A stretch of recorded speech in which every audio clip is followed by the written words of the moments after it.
Okay, so now we'll start taking a look at partial fractions. Integrals that can be done by partial fraction decomposition. So the first example I want to look at is the integral of 5 minus x over 2x squared plus x minus 1 dx. Alright, now in order to do a partial fraction problem, what we're going to do is we're going to change this fraction. We're going to split it up into the fractions that have to be added together to get this fraction.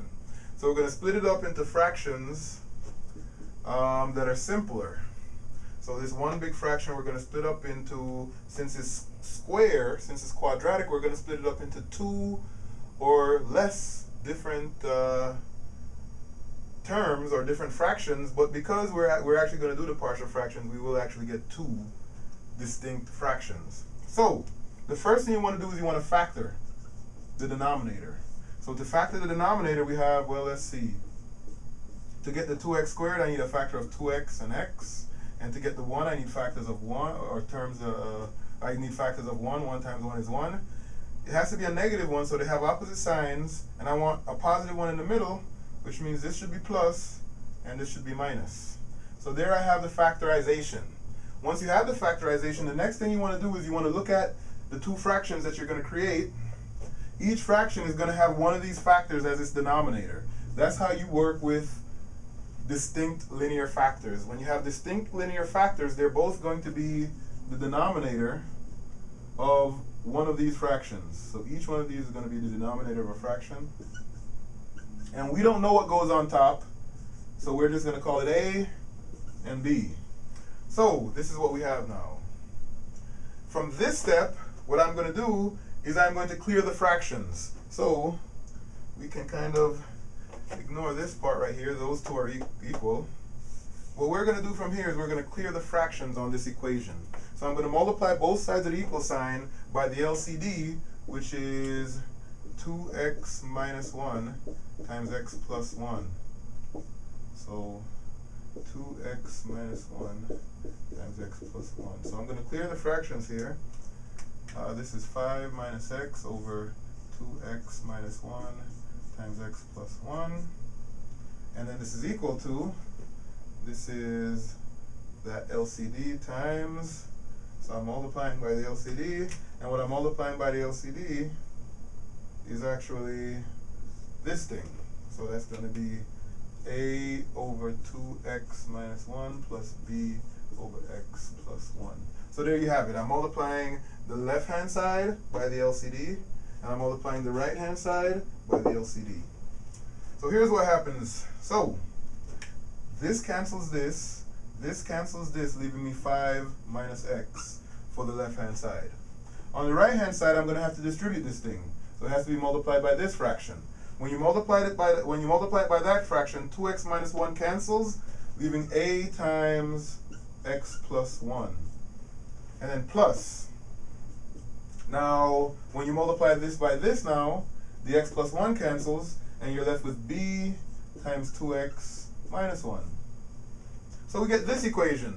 What we're concerned with is figuring out what a and b are equal to, so that we can write this single fraction in terms of those 2 fractions once we know a and b. So our goal is to find out a and b. Here's a little trick that you can use. Don't multiply everything out and try to solve for a and b, because you'll still have x in the answer. So what you can do is you can look at each of these original factors of the denominator, and you can find out what you have to plug in to make that factor equal 0. Because if you can make that factor equal 0, this goes away, and you'll be able to solve. You'll be able to find b. So if you can find a substitution for x to make this go away, you'll be able to find b. Well, the substitution for x we would need is let x equal, well, what's the 0 for x plus 1? Negative 1. So we're going to plug negative 1. Let x equals negative 1. So we're going to get this is 5 minus x, which is negative 1, is equal to a times negative 1 plus 1 plus b times 2 times negative 1 minus 1. Let's see what we get here. This is a 6. 6 is equal to, well, these cancel out. Negative 1 plus 1 is 0, and 0 times a is 0. So all I really have left is 2 times negative 1 is negative 2, minus 1 is negative 3b. And there I can figure out what b is. If I divide both sides by negative 3, I find out that b is actually negative 2. So b is negative 2. Alright? Now I can actually go back and I can find what a is equal to. So let's go ahead and try to find what a is equal to. Well, I let x equal negative 1. I let x equal negative 1 to cancel this factor out.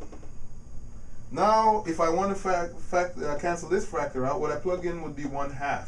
So the 0 for this factor, the 0 for that factor is 1/2.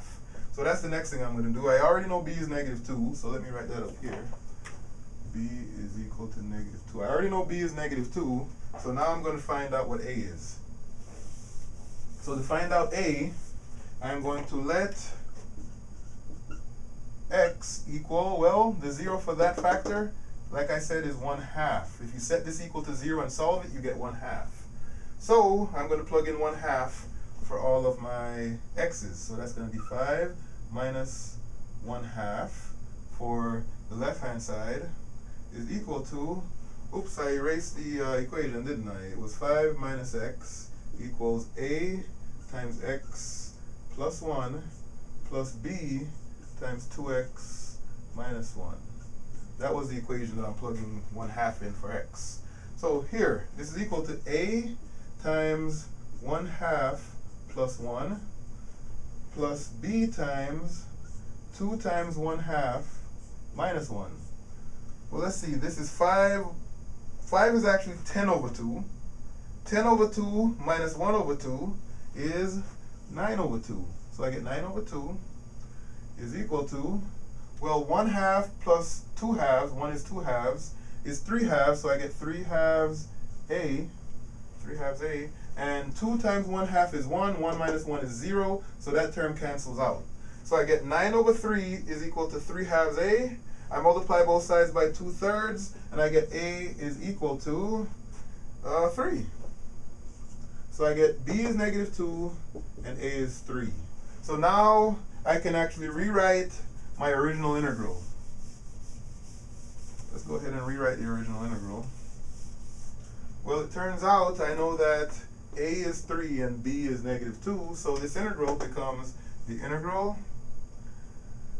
of a over 2x minus 1, a is 3, so that's 3 over 2x minus 1, plus b, which is negative 2, so this should actually be minus 2 over x plus 1, x plus 1. And it turns out that based on what we just did, these two are equal to each other. This original integral is equal to this new integral based on the fact that these two fractions, or this equation is a true equation if a is equal to 3 and if b is equal to negative 2. So I can integrate this, and it would be the same as integrating that because they're equivalent expressions. So let's see, let's integrate.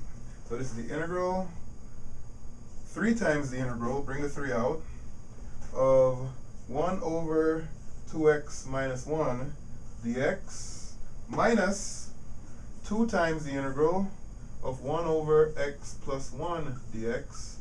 And then I'm going to do each one of those integrals separately. Well, let me see here.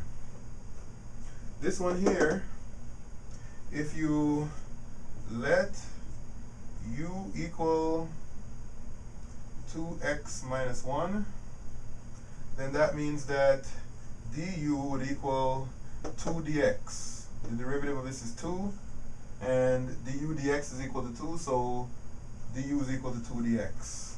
So here, in this equation, or in this integral, I can make this u substitution where I replace 2x minus 1, the denominator, with u, and I replace dx with du over 2, du over 2. So let's do that. This is going to be 3 times the integral of 1 over u times dx is actually du over 2. So I put the 2 out here and the du on the inside. So that's an easy integral. That's a natural log. The second one, you can do the same thing. Let's let v in this case equal x plus 1. And then when you take the derivative, dv is going to be equal to 1 dx. So dv and dx are the same, so I can do a substitution over here too. It's going to be minus 2 times the integral of, this is going to be 1 over v, and dx is actually dv. So those are my two substitutions that I've done. Now I'm going to actually do the integrations. This is going to equal 3 over 2, and then when you integrate 1 over u, you get the natural log of u, and then that's minus 2 times, and then when you integrate 1 over v, you get the natural log of v, and this is plus c. And actually I forgot the absolute values. So there I've actually done the integration, but this integration, the answer I have now is in terms of u and v. I want to rewrite it in terms of x, so I'm going to back substitute. So this is equal to 3/2 times the natural log of the absolute value of u, which is 2x minus 1, minus 2 times the natural log of v, of the absolute value of v, and v is x plus 1. And then plus c. So there you have it. That's how you do a partial fraction problem when the denominator factors into distinct linear factors. Distinct linear factors.